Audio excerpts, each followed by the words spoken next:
ہمارے پاس جب لوگ آتے ہیں اور وہ داخل طریقت ہوتے ہیں تو ہم جو بنیادی چیزیں ان کو بتاتے ہیں تو ان میں سے ایک چیز یہ لازمی بتاتے ہیں کہ رزق پاک نہیں ہوگا تو باطن روشن نہیں ہوگا. یہ بنیادی بات ہے.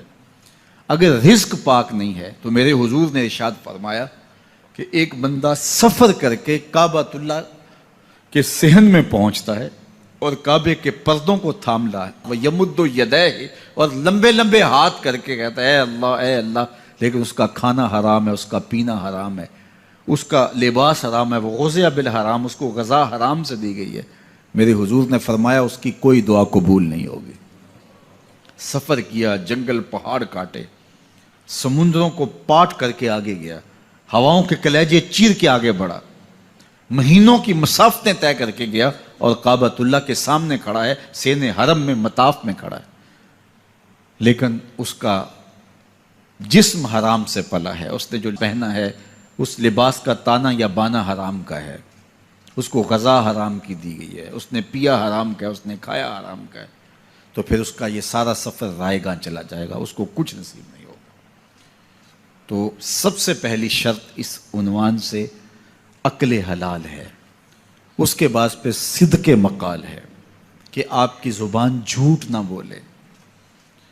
جب کوئی شخص جھوٹ بولتا ہے, روحانیات تو دور کی بات ہے, اللہ کے فرشتے اس سے 1 میل دور ہٹ جاتے ہیں.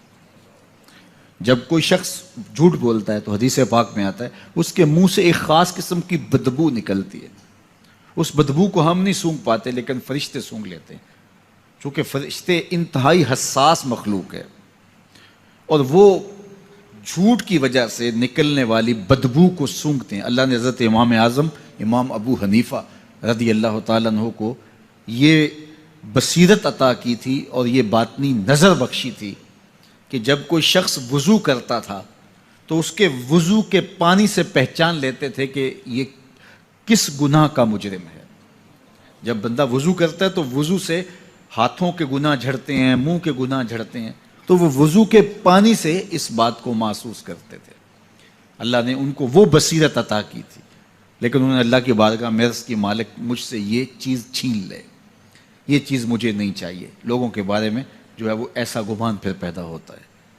تو فرشتوں کو اللہ نے وہ حساس جو ہے وہ پاکیزہ وجود دیا, اور ان کی حس ایسی ہے کہ وہ بدبو جو انسان بولتا ہے اور لفظوں سے جو اثرات نکلتے ہیں وہ محسوس کرتے ہیں. تو جب کوئی شخص جھوٹ بولتا ہے تو اس کے جسم سے, اس کی زبان سے جھوٹ کے ساتھ بدبو نکلتی ہے. اللہ کے فرشتے 1 میل دور تک پیچھے ہٹ جاتے ہیں.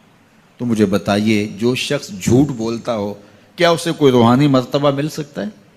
یہ سوچا بھی نہیں جا سکتا, یہ امکانات سے ہی نہیں ہے. اللہ کے محبوب علیہ السلام سے پوچھا گیا کہ حضور کوئی مسلمان, کوئی مومن کیا بزدل ہو سکتا ہے؟ فرمایا نہیں, وہ بہادر ہوتا ہے, لیکن ہو سکتا ہے کبھی اس سے بزدلی بھی سرزد ہو جائے. انسانی کمزوری ہے, کبھی انسان بہت طاقت میں ہوتا ہے, کبھی انسان کمزور بھی پڑ جاتا ہے. فرمایا ہو سکتا ہے کبھی اس سے ہو بھی جائے. پھر پوچھا کہ بخل کر سکتا ہے؟ فرمایا نہیں, مومن سخی ہوتا ہے, لیکن ہو سکتا ہے کبھی اس سے بخل بھی ہو جائے. کبھی کبھی دولت اسے اچھی بھی لگنے لگ جاتی ہے. جس طرح فرمایا گیا کہ اولاد مبخلتن مجبنتن, یہ جو اولاد ہوتی ہے یہ بندے کو بخیل بھی بنا دیتی ہے اور بزدل بھی بنا دیتی ہے. جب اولاد نہیں ہوتی تو بندہ سخی بھی ہوتا ہے اور بندہ جو ہے وہ مشکل حالات میں بھی کود جاتا ہے, لیکن جب اولاد ہوتی ہے تو پھر مشکل حالات میں کودنے سے پہلے سوچتا ہے میرے بچے ہیں یتیم ہو جائیں گے.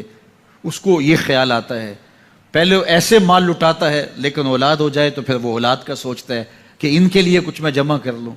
تو اولاد فرمایا میرے حضور نے کہ مبخلہ و مجبنہ, یہ بخیل بھی کر دیتی ہے اور یہ کمزور اور بزدل بھی بنا دیتی ہے. تو مومن ہوتا بہادر ہے, لیکن ہو سکتا ہے کبھی اس سے بزدلی بھی ہو جائے. مومن سخی ہوتا ہے لیکن کبھی ہو سکتا ہے اس سے بخل بھی ہو جائے. لیکن تیسرا سوال حضور سے پوچھا گیا کہ مومن جھوٹا ہو سکتا ہے؟ تو اس پہ 2 ٹوک کہا, نہیں جھوٹا نہیں ہو سکتا. یہ نہیں ہو سکتا کہ مومن ہو اور جھوٹا ہو, وہ سچ بولنے والا ہوگا.